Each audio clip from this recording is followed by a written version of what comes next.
तो वही आज बाहर तो बहुत ठंड है, लेकिन मेरे पास एक अंगीठी है, तो कमरा काफ़ी गर्म है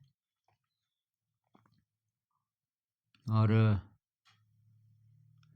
कुछ लोगों ने मुझे सचेत किया इस बारे में कि भई ये कार्बन मोनोऑक्साइड भी बनता है इससे। तो मेरे ख़्याल से ऐसा खतरा नहीं है क्योंकि एक तो इसमें पाइप है जो बाहर ले जाता है धुएँ को, तो जलाते समय थोड़ा धुआँ आता है कमरे में। तो मैं क्या करता हूँ कि जब आग ज़रा ठीक-ठाक जल गई, तो कमरा धुएँ से भरा है, पर अंगीठी बंद करके मैं रोशनदान, खिड़की, दरवाज़ा सब खोल देता हूँ और उस बीच में थोड़ा बाथरूम वग़ैरह हुआ तो करीब 5-7 मिनट में वो सब बाहर निकल जाता है। उसके बाद फिर मैं ये बंद कर देता हूँ और बहुत छोटा गैप छोड़ देता हूँ, ये 2 इंच करीब। तो मेरे ख़्याल से ऐसा कोई खतरा नहीं है। तो अभी एकदम सुबह है, बाहर सन्नाटा है, इतनी ठंड में तो कोई बाहर कैसे निकले? तो मैंने सोचा अ, ये कुछ सवाल पूछे थे एक भाई साहब ने। एक तो है विज्ञान और आध्यात्म को लेकर, तो इस पे बात कर लेते हैं। विज्ञान और आध्यात्म को कैसे समझें? तो एक तो ये कि कुछ लोग ये मानते हैं ना कि इनकी दिशा ही अलग है।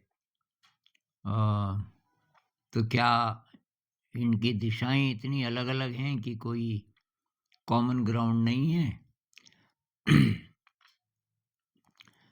फिर ये भी बात करेंगे वो कौन-सी जिज्ञासा है जो विज्ञान की तरफ ले जाती है और क्या वो उससे अलग है कि जो इंक्वायरी हमें अध्यात्म की तरफ ले जाती है कि एक ही है? तो बहुत साल पहले जब मैं डांस ऑफ द बी किताब लिख रहा था, उसके लिए मैंने काफ़ी रिसर्च की, उस ज़माने में इंटरनेट तो था नहीं। ये बात है 90s की। 94, 95, 96 इस दौरान मैंने काफ़ी किताबें पढ़ी। तो मैं जाता था खान मार्केट दिल्ली में। वहाँ मुझे लेटेस्ट किताबें मिल जाती थी। मतलब कोई किताब अगर अमेरिका में पब्लिश हुई 1 हफ्ता पहले, 15 दिन पहले, तो वो भी वहाँ मिल जाती थी। वहाँ से मैं खरीदता था, काफ़ी महँगी भी होती थी। और तो एक किताब है, वो मुझे अभी-अभी याद आ रही है। कई लोग पूछते हैं गुरुजी ख़ास-ख़ास किताबों के नाम बताइए जो आपने पढ़ी। अब कई किताबें मुझे याद ही नहीं आती उस समय। तो ये किताब मुझे इसलिए याद आई कि ये टाइटल था ना विज्ञान और आध्यात्म।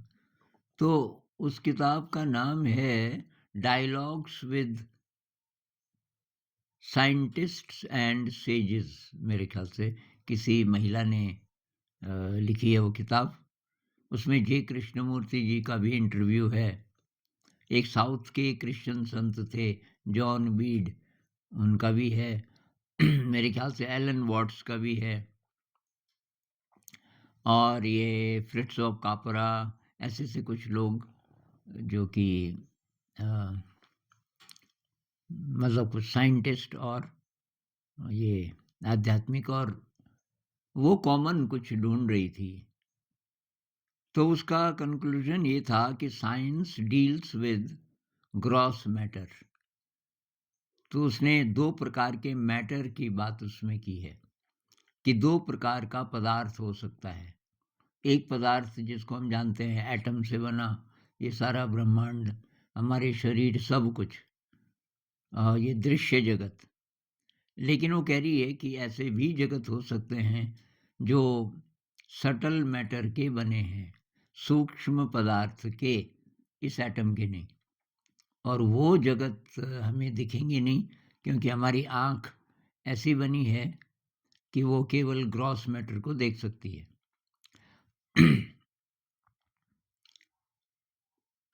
तो इन दोनों में एक बात कॉमन तो ये है कि जो कॉन्शियस ब्रेन है हमारा, ये जो रैशनल माइंड है, जिससे हम आमतौर पे काम लेते हैं, इसके बियॉन्ड से ही हिंट्स आते हैं।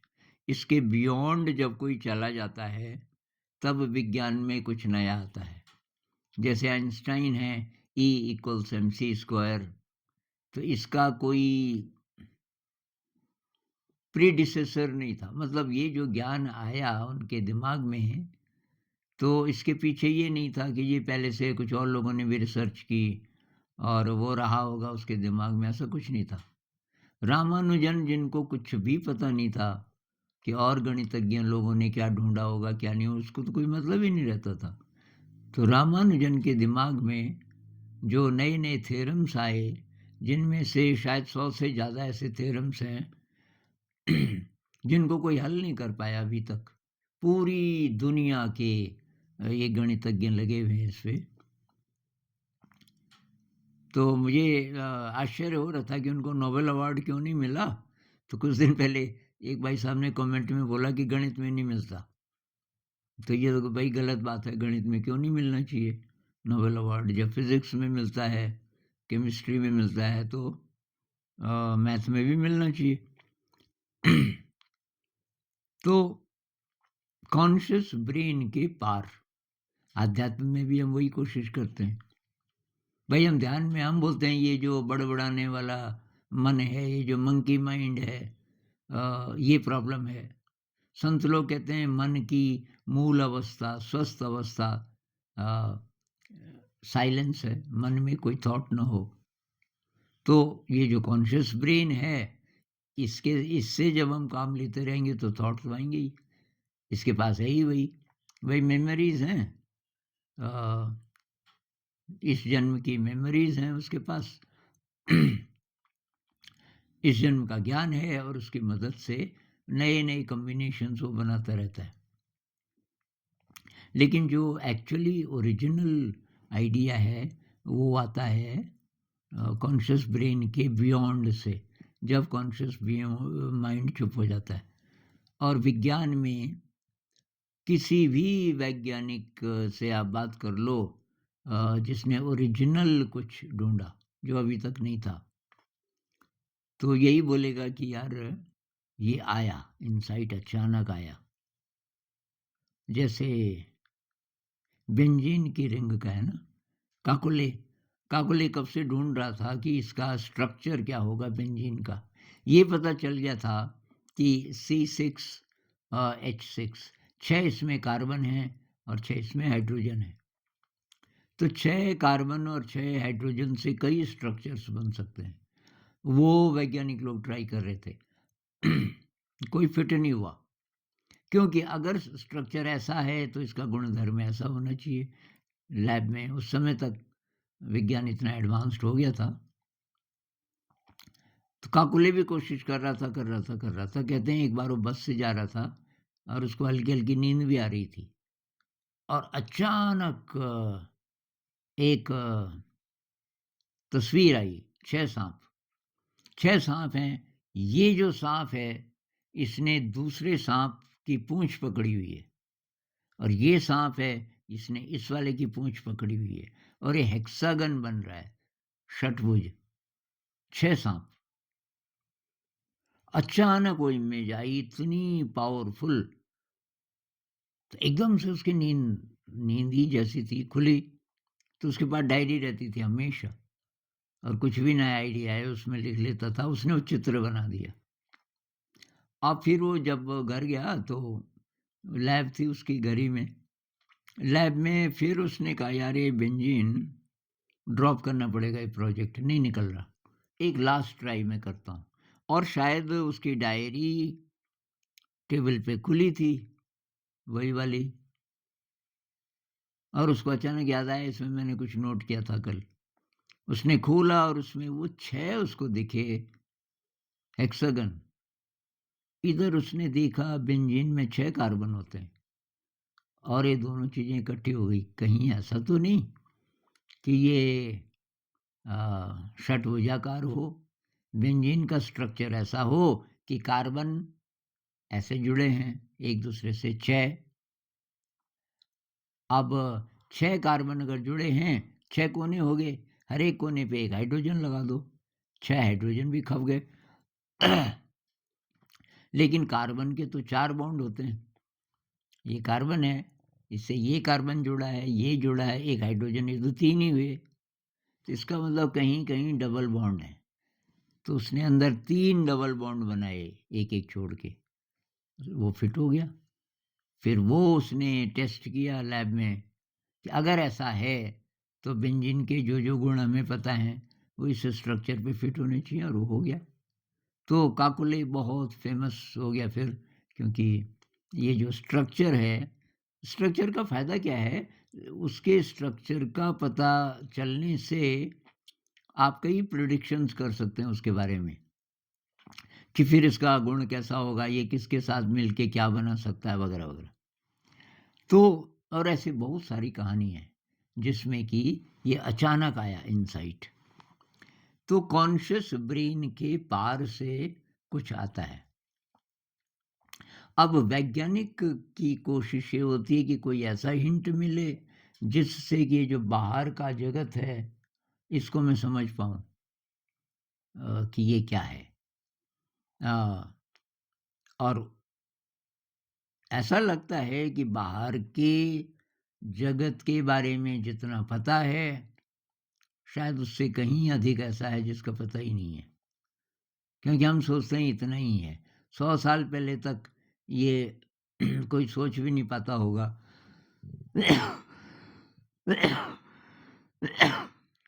कि जो इलेक्ट्रोमैग्नेटिक वेव्स हैं, उनसे क्या-क्या हो सकेगा भविष्य में, ये इंटरनेट पॉसिबल हो पाएगा।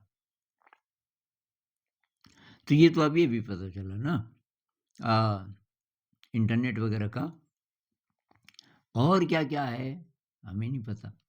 अभी तक हमारी जो विज्ञान है, वो इस बात पर आधारित है कि सबसे जो फ़ास्टेस्ट है, वो प्रकाश है। प्रकाश की जो स्पीड है, वो फ़ास्टेस्ट है। अब क्या पता उससे तेज़ स्पीड भी हो इसी मैटर में। हम बाहर के ही ब्रह्मांड की बात कर रहे हैं। इसी में क्या-क्या है, अभी पता नहीं, कौन जाने क्या-क्या पता चलता है आने वाले समय में। तो वैज्ञानिक इसको समझना चाहता है। और अध्यात्म में हम कॉन्शियसनेस की तरफ जाना चाहते हैं, जिससे ये सब बना। ये सारा जगत जिस ऊर्जा की अभिव्यक्ति है, जिससे हम सब बने, तो वो क्या है? उसको वो एनालाइज़ नहीं करना चाहता। उसको वो रैशनल नज़र से, तार्किक नज़र से नहीं देखना चाहता। उसका उसका उसमें जीना चाहता है, उसका अनुभव लेना चाहता है। तो ये बहुत बड़ा फ़र्क है। वैज्ञानिक एक्सपीरियंस को नहीं मानता। वैज्ञानिक तो अपना एक्सपेरिमेंट करता है, और फिर उसको बार-बार करता रहता है अलग-अलग स्थितियों में, और जब हर जगह फिट हो गया, तो इसका मतलब कि वो सही है। आध्यात्म में हम अनुभव को मानते हैं कि जो पर्सनल एक्सपीरियंस, किसी और का नहीं। वैज्ञानिक कहते हैं पर्सनल एक्सपीरियंस डज़न्ट मैटर, क्योंकि पर्सनल एक्सपीरियंस मिसलीडिंग हो सकता है। अब बाहर के जगत के लिए वो ठीक ही बोल रहे हैं। भई, मैटर के बारे में आप जो भी बोल रहे हो, जैसे पानी 100 डिग्री सेंटीग्रेड पर उबलता है, तो ये हर जगह फिट होनी चाहिए, ये बात तभी तो हम बोलेंगे। ऐसा तो नहीं हो सकता कि यहाँ उबलता है जी, वहाँ नहीं उबलता, वगैरह-वगैरह।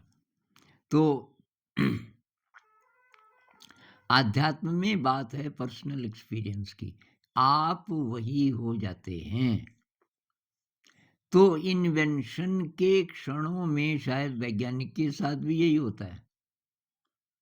जब उसको नया आइडिया आता है जिस क्षण में, और कॉन्शियस ब्रेन नहीं है, तो क्या है तब? कॉन्शियस ब्रेन जब नहीं है, तब वो उसका अनुभव ही है वैज्ञानिक का, उस क्षण में। उस क्षण में किसी विराट चीज़ से वो जुड़ जाता है, और उसमें से आइंस्टाइन कहता था कि ये तो ऐसे है कि कोई बहुत बड़ी चीज़ आई, लेकिन जब तक होश आया वो चली गई और उसका पूँछ हाथ में आया ज़रा-सा अंत में, पूँछ के भी शायद 1-2 बाल और वो मैं बोल रहा हूँ। मतलब जिस विराट सत्य के साथ मैं कुछ पलों के लिए एक हो गया था, उस भाषा में नहीं बोलते वैसे आइंस्टाइन, लेकिन ऐसा शायद होता होगा। तो वो तो गया, उसको हमारा जो रैशनल ब्रेन है, नहीं पकड़ पाया, पर उसमें से ज़रा-सा हाथ लग जाता है और उसकी तब हम छानबीन करते हैं, उससे नई चीज़ हम बोल पाते हैं। तो अब रामानुजन जी के जो हैं ये थ्योरम्स, लोग कॉन्शियस ब्रेन से कोशिश कर रहे हैं, उनको एनालाइज़ करने की। अब रामानुजन को कॉन्शियस ब्रेन से थोड़ी पता चला था। वो तो कहते थे देवी आती है। तो ये नामागिरी देवी जी आती है, मंदिर था ना। अब मंदिर में माँ गाती थी, माँ मंदिर में गाती थी और ये छोटा बच्चा माँ के साथ चला जाता था। मंदिर के चारों तरफ काफ़ी विशाल प्रांगण है और उसमें बहुत शानदार पत्थर, साउथ में पत्थर बहुत कमाल के होते हैं, पत्थर की शीट्स और उन पे वो लिखता रहता था। क्योंकि कागज़ नहीं था, ये गरीब मतलब उस ज़माने में कागज़ ज़रा महँगा भी था और फिर रामानुजन तो बहुत गरीब परिवार का था। तो ये जो पत्थर हैं, इन पे वो लिखता था और बस दिन भर बीच में माँ ब्रेक लेती होगी, सुबह जैसे गाया, फिर चली गई, फिर खाना बनाया, बच्चों को खाना खिलाया वगैरह-वगैरह। अब इसको वहीं आती थी खाना खिलाने, इसको होश ही नहीं था खाने का भी। तो वो कहते हैं रामानुजन जी कि मेरे ख़्याल से वो एक तरीके की समाधि में कह लो, ल्यूसिड ड्रीम कह लो, ऐसी स्टेट में चले जाते थे बीच-बीच में। मान लीजिए कि वो लिख रहे हैं और बीच में ये पहुँच गए किसी दूसरे स्पेस में और उनको दीवार दिखती थी बहुत बड़ी और उसपे नामागिरी देवी जी की पहले खून से उसको रंग देती थी उस दीवार को और उसपे लिखती थी। उसपे लिखती थी और जो लिखती थी उसको एक-एक चीज़ याद रह जाती थी और फिर वो जब पूरे होश में आता था, फिर वो फटाफट उसको नोट कर लेता था। अब कुछ साइकोलॉजिस्ट हैं तो वो बोलेंगे भई ये अनकॉन्शियस ब्रेन जिसको नामागिरी बोल रहे हैं वो अनकॉन्शियस ब्रेन है वगैरह-वगैरह, लेकिन उसकी आस्था तो बहुत ज़्यादा थी। रामानुजन जी कहते थे कि ये तो देवी है, देवी आती है। तो ओरिजिन जो है साइंस का वो तो वही है मेरे ख़्याल से, उसी स्पेस से ये सब आता है।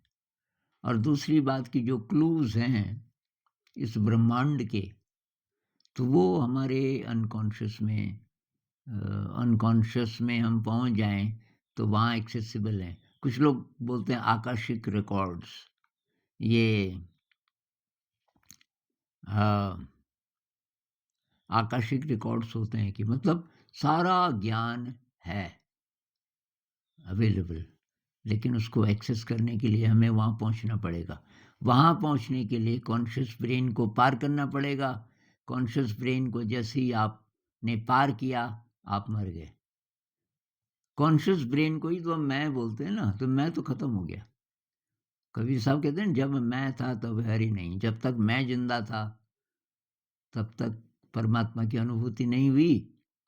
अब हरि हैं मैं नाही, अब अनुभूति हुई तो मैं खत्म हो गया। मैं कह लो, अहंकार कह लो, कॉन्शियस माइंड कह लो, कॉन्शियस मेमोरी कह लो, ये सब इसके पार पहुँच गए।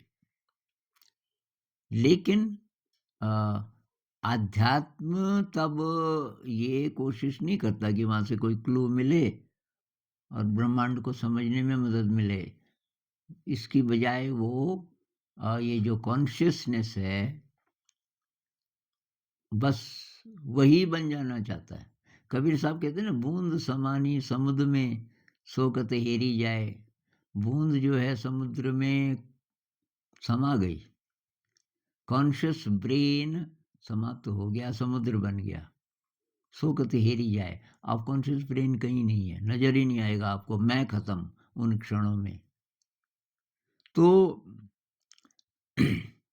तो फिर ये अलग-अलग क्यों लगता है अभी? अलग-अलग इसलिए लगता है कि विज्ञान अभी काफ़ी इमैच्योर है, अभी शुरू ही कर रहा है। एक तो विज्ञान में प्रॉब्लम क्या है, प्रॉब्लम भी नहीं उनकी मजबूरी है, वो कहते हैं कि डेटा कितना है। जैसे मैं बोलूँ ना कि नियर डेथ एक्सपीरियंस किसी को हुआ, कितना भी कमाल का, वो कहते हैं एक ही आदमी को हुआ ये तो, और किस-किस को हुआ? डेटा। अब ये बहुत सारे अनुभव नहीं होते बहुत ज़्यादा लोगों को। भाई बुद्ध को जो अनुभव हुआ उस समय हम बोलते भाई और किस-किस को हुआ भाई? ये बुद्ध ऐसे-ऐसे बोल रहे हैं, भाई किसी को नहीं हुआ, एक ही आदमी को हुआ। उसी तरीके से विज्ञान में भी तो ऐसा होता है, E=mc² कीजिए, हम क्यों मानें? अब यहाँ तो हम क्यों माने, एक्सपेरिमेंट आप कर सकते हो। एक्सपेरिमेंट करके पता कर सकते हो। आध्यात्म में क्या एक्सपेरिमेंट करोगे? क्योंकि वहाँ तो शर्त ही ये है कि दिमाग का जो हिस्सा आपका एक्सपेरिमेंट कर रहा है, उसके आपको पार जाना है। आपको भी एक्सपीरियंस लेना पड़ेगा, तब बात समझ आएगी। बात समझ आएगी मतलब अनुभव होगा। अनुभव होने के बाद आपको ये परवाह नहीं होती कि मैं दूसरे को भी अ, समझाऊँ।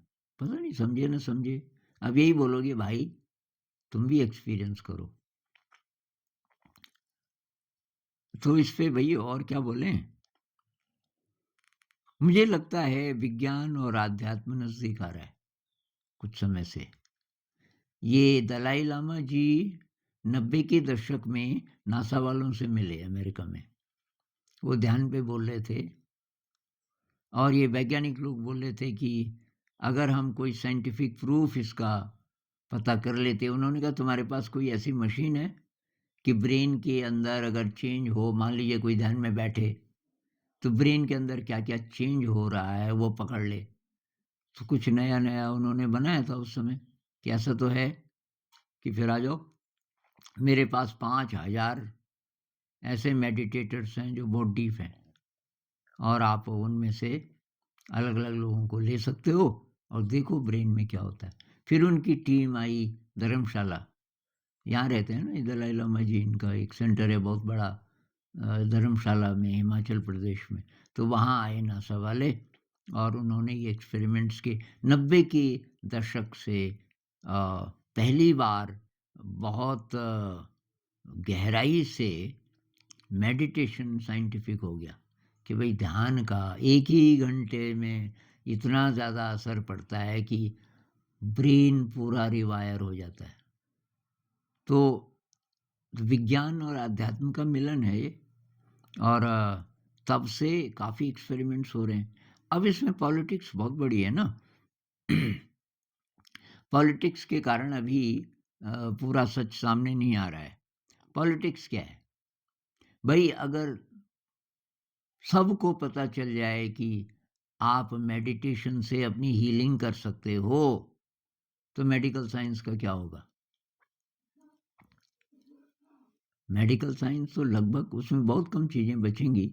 सर्जरी है जैसे, सर्जरी है, हड्डी टूट गई उसको जोड़ना है, ऐसी-ऐसी चीज़ें वो रहेंगी, कुछ और चीज़ें भी रहेंगी, लेकिन मेरे ख़्याल से 99% एलोपैथी समाप्त हो जाएगी, क्योंकि वो सारा इलाज आप खुद कर सकोगे मेडिटेशन से।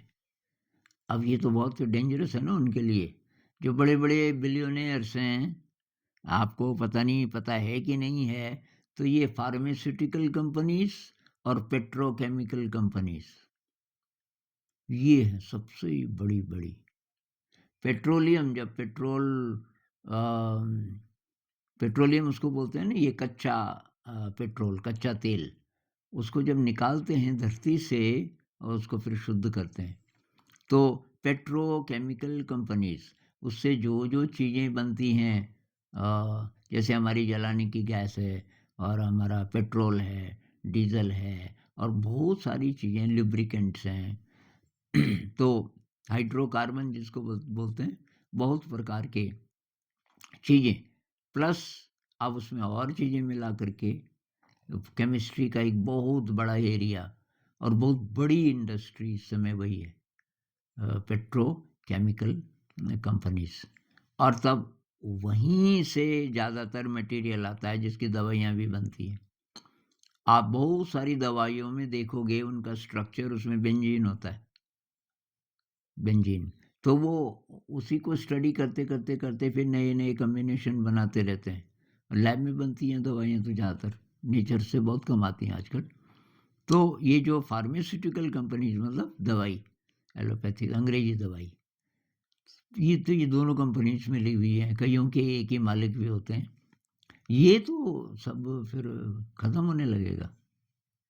तो इसमें हम बात नहीं करेंगे, अभी बहुत ज़बरदस्त पॉलिटिक्स है इसके पीछे और ज्ञान है, ऐसा ज्ञान है कि हमारी धरती 10 साल के अंदर स्वर्ग बन सकती है। सारा पॉल्यूशन ख़त्म हो सकता है, सारी भुखमरी ख़त्म हो सकती है। ये जो वाहन हैं, जो प्रदूषण कर रहे हैं, तो ये डीज़ल, पेट्रोल की ज़रूरत नहीं है, दूसरे विकल्प हैं। मतलब केवल ये नहीं कि हाइड्रोजन से चलने वाली कारें हैं कुछ-कुछ देशों में अभी भी। अ, तो और हाइड्रोजन तो बहुत है ना हमारी धरती में। भई पानी कैसे बना है? H2O, 2 एटम हाइड्रोजन के, 1 ऑक्सीजन का। तो पानी को तोड़ दो, तो उसमें हाइड्रोजन ही ऑक्सीजन जलाएगी और हाइड्रोजन जलेगा, तो पानी से चल सकते हैं और ऐसे इंजन बन चुके हैं। लेकिन वो कोई मास स्केल पे प्रोड्यूस नहीं करेगा, क्योंकि करने नहीं देगा कोई, ये जो बड़े-बड़े दिग्गज हैं। तो पॉलिटिक्स अगर ना हो, तो विज्ञान और आध्यात्म बहुत ज़्यादा एक-दूसरे की मदद कर सकते हैं। तो जहाँ-जहाँ खतरा नहीं है, जहाँ-जहाँ सेफ है, वहाँ-वहाँ तो ये कर ही रहे हैं। जैसे कि अ, बोलना पड़ रहा है कि भाई मेडिटेशन से हीलिंग हो जाती है, अब क्या करें, कैसे छुपाएँ? अब जब से इंटरनेट आया, तो इसमें लोग जानकारी दे देते हैं। तो ये इंटरनेट से मुझे बहुत बड़ी आशा है कि ये एक ऐसा माध्यम है कि कोई भी ज्ञान हो। हालाँकि जब आप खोलोगे इंटरनेट, तो पहले वही-वही चीज़ें आएँगी जो कि वो चाहते हैं। जो बड़े-बड़े दिग्गज चाहते हैं वही आएगा सामने। और तो मैं क्या करता हूँ, ऐसे ढंग से टाइप करता हूँ या ऐसी साइट्स ढूँढता हूँ जो कि पॉपुलर नहीं है और किसी-किसी रास्ते से मुझे कुछ और मिल जाता है फिर। तो विज्ञान और अध्यात्म, विज्ञान से मुझे आशा है कि विज्ञान अध्यात्म की तरफ जाएगा धीरे-धीरे और अध्यात्म को समझने में मदद करेगा। और अभी जो ज़िद है विज्ञान की कि ये जो ब्रेन है यही सब कुछ है। ब्रेन प्रोड्यूसेस कॉन्शियसनेस, अभी भी यही मानते हैं मास स्केल पे। लेकिन ये सच नहीं है, ये तो एनडी से भी पता चल चुका है कि ऐसा नहीं है। जो चेतना है वो प्राइमरी है, उसी से सब कुछ बना। तो देखते हैं आने वाले सालों में क्या-क्या होता है। मुझे लगता है अगले 5-7 सालों में काफ़ी इनके बीच डायलॉग होना शुरू हो जाएगा। साइंटिस्ट्स और अ, जो स्पिरिचुअल लाइन के लोग हैं, ये काफ़ी आपस में बातचीत करने शुरू कर देंगे और ऐसा होना चाहिए, क्योंकि इससे तब आम जो जनता है अ लोग तो वही कहते हैं ना, ये वैज्ञानिक नहीं है। भई तुम्हें कहाँ से पता चला? वो जो बोलेंगे तुम तो वही पढ़ के बोल दे रहे हो। कई लोग कहते हैं कि मेडिटेशन से कुछ नहीं होता। कहाँ से पता चला? पता नहीं कहाँ कुछ पढ़ लिया होगा। अपना एक्सपेरिमेंट करो यार, जितना कर सकते हो। मेडिटेशन तो कर ही सकते हो। कि मेडिटेशन से जी ठीक हो जाता अगर ये डिप्रेशन है, एंग्ज़ायटी है, ये 10-10 साल से मैं सफ़र कर रहा हूँ।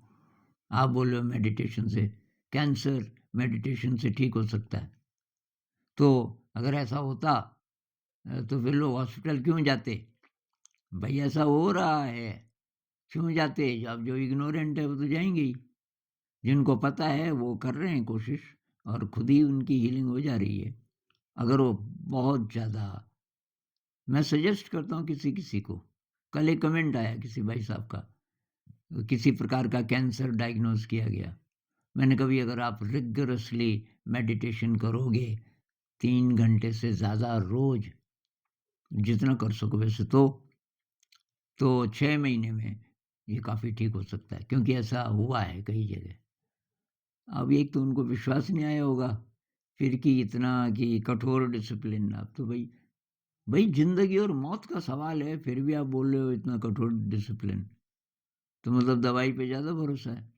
और दवाई आप लेते रहो, कोई गारंटी नहीं है कि दवाई से वो ठीक होगा। तो जिनको ऐसी प्रॉब्लम हो, दवाई ले लो, कम लो और इधर से ये ध्यान शुरू कर लो।